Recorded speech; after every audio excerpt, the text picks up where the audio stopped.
ये सनातन परंपरा का सबसे बड़ा आधार है और मूल्यों की शिक्षा दुनिया में किसी किताब में है तो रामायण में ही है। वार ऑफ वैल्यूज, भाई कैसा हो, पत्नी कैसी हो, धर्म कैसा निभाए राजा, इन सब बातों की जो शिक्षा दी गई है।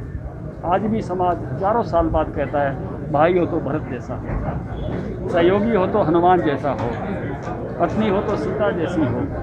ये इतने बड़े आदर्श हमारे समाज के सामने रखे, हम उन्हीं आदर्शों पे बढ़ते हुए समाज आगे बढ़ रहा है। उस परंपरा पर जो महर्षि और भगवान वाल्मीकि जी ने रखी थी, आज मैं यहाँ उनकी जयंती के समारोह में सम्मिलित होकर अपने आप को अभिभूत महसूस कर रहा हूँ।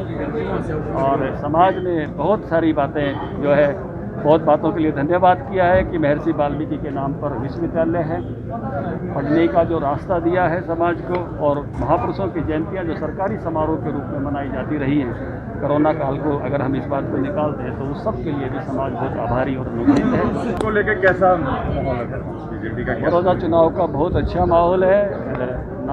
नॉमिनेशंस हो गए हैं और बहुत मैं कहूँगा कि सभी पार्टियां अपने अपने अभियान में लगी हैं। ये सीट पहले कांग्रेस के पास थी, लेकिन बीजेपी को एक अवसर मिला है, इस अवसर को हम उपलब्धि में बदलेंगे। किसान आह्वान किया है, देखिए 5 नवंबर को 25 अक्टूबर को, देखिए जो तीनों विधेयक हैं वो किसानों की आर्थिक आज़ादी के, कोई कमी उसमें कोई किसान संगठन निकाल नहीं पा रहा।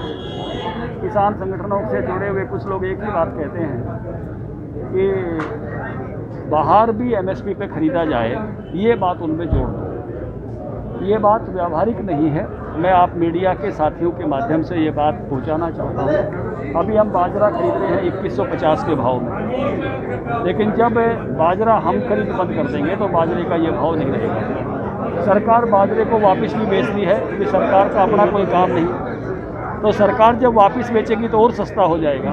तो अगर मंडी में बाजरा सस्ता होगा और किसी के किसान के घर में अगर महंगा रह गया 2150 के भाव का, तो अगर 1200-1500 के भाव में मंडी में मिलेगा ऑफ सीजन में, तो कोई भी ट्रेडर, कोई भी व्यापारी किसान से नहीं लेगा, मंडी से लेगा, ट्रेडर से लेगा। वो कहेगा कि अगर मैं आपसे लूँगा तो आप पे शर्त लगी हुई है कि 2150 से कम नहीं ले सकता, और उससे कम लिया तो मेरे पर जुर्माना हो जाएगा या सज़ा हो जाएगी, इसलिए उसको बाध्य नहीं किया जा सकता। इसी तरह से सरसों जब हम खरीदेंगे उस समय महंगी होगी, जब वापस बेचेंगे तो सस्ती आ जाएगी, इसलिए वो बात व्यावहारिक नहीं है। सर किसान जो धान है मंडियों में पड़ी हुई है और खरीदने वाला कोई नहीं है। लेकिन ये खरीद ऐसे ही जैसे मंडी में सरकारी खरीद हो रही है धान की, बाजरे की, मूंग की, ये ऐसे ही जारी रहेगी। एमएसपी बढ़ के आएगा। पिछली बार 64 लाख मीट्रिक टन धान खरीदा था, इस बार भी चाहे 65-70 कितना ही आ जाए उतना धान खरीदेंगे। 31 लाख क्विंटल पिछली बार बाजरा आया था, एक एक दाना बाजरे का खरीदेंगे। लगातार खरीद जारी है। धान को लेकर पर खरीद हो रही है, आप जाके गौर करिए।